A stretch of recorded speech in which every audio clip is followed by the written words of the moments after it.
तेणु आज नारकासुर को गोड़े गोड़े मारुंट प्रभु। नारकासुर धाई जाई ता पुर भितर प्रवेश करी जाउची। तापर प्रभु कौन करुछंती, शूल मारी वीर बर गर्जिन उठिला, शपथ ब्रह्मांड कुजे शबद सुबिला। गोविंद माधव कृष्ण श्री मधुसूदन, गोविंद माधव कृष्ण श्री मधुसूदन।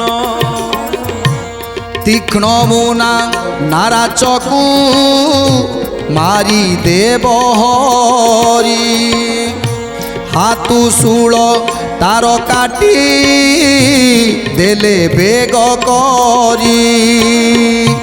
गोविंद माधव कृष्ण श्री मधुसूदन, गोविंद माधव कृष्ण श्री मधुसूदन।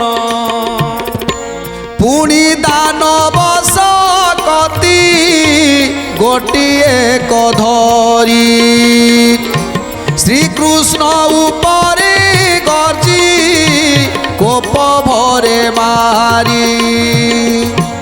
अंतरिक्ष मार्गे हरि शक्ति बंचाइले, अमोघ शस्त्र प्रहारी मुंडकु काटिले। गोविंद माधव कृष्ण श्री मधुसूदन, गोविंद माधव कृष्ण श्री मधुसूदन। जलर भितरे सेई पड़े मुह माड़ी, पांच गोटी बाणे तार पंचमुंड छिड़ी।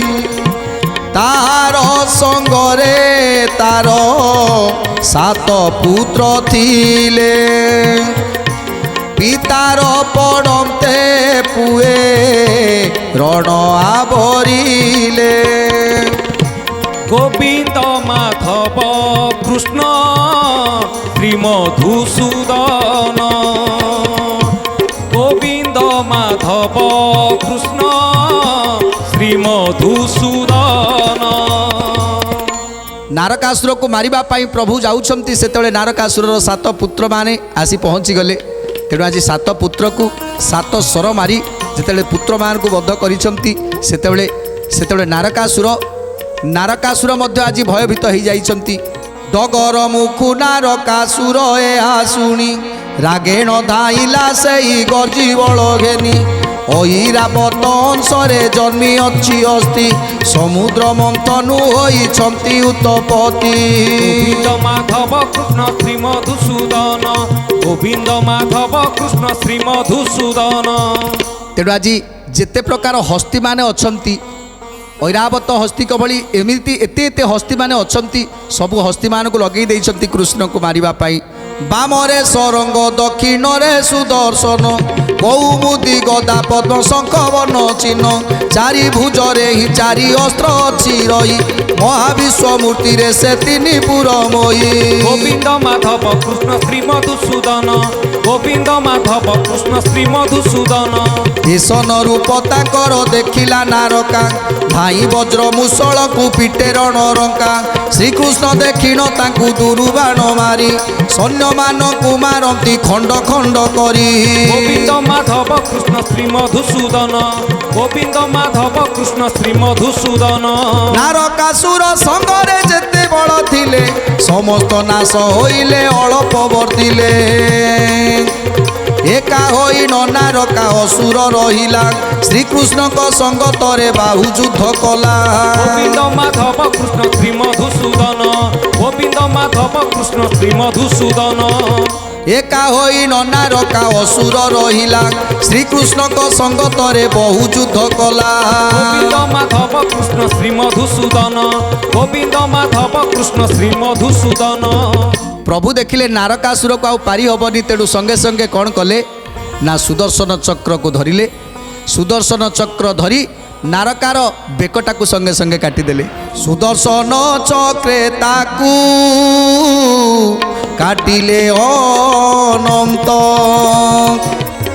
ମହାପ୍ରତିଜ୍ଞା କରିଣ ଯୁଝୁଥିଲା ଦୈତ୍ୟ। গোবিন্দ মাধব কৃষ্ণ শ্রীমধুসূদন, গোবিন্দ মাধব কৃষ্ণ শ্রীমধুসূদন। ତେଣୁ ଆଜି ସୁଦର୍ଶନ ଚକ୍ର ଆଘାତରେ ନାରକାସୁରର ପ୍ରାଣ ଚାଲିଗଲା। ଯେତେବେଳେ ନାରକାସୁର ବିନାଶ ହୋଇଗଲା ସେତେବେଳେ ସ୍ୱର୍ଗରୁ ଆଜି ଦେବତାମାନେ ପୁଷ୍ପବୃଷ୍ଟି କରୁଛନ୍ତି, ଶଙ୍ଖ ଧ୍ୱନି କରୁଛନ୍ତି। ଆନନ୍ଦରେ ଇନ୍ଦ୍ର ଦେବତା ଇନ୍ଦ୍ରପୁରରେ ଆଜି ସଭା କରୁଛନ୍ତି। ଆଜି ସଭାରେ ସମସ୍ତେ ଆଜି ଆନନ୍ଦ ଉତ୍ସବ ମନାଉଛନ୍ତି। ନାରକାସୁର ଯିଏକି ତିନି ପୁରକୁ ଯିଏ କମ୍ପମାନ କରୁଥିଲା ଆଜି ସେ ପ୍ରଭୁଙ୍କ ହସ୍ତରେ ବିନାଶ ହେଇଛି। ତେଣୁ ସେଥିପାଇଁ ଆଜି ସମସ୍ତେ ଖୁସି।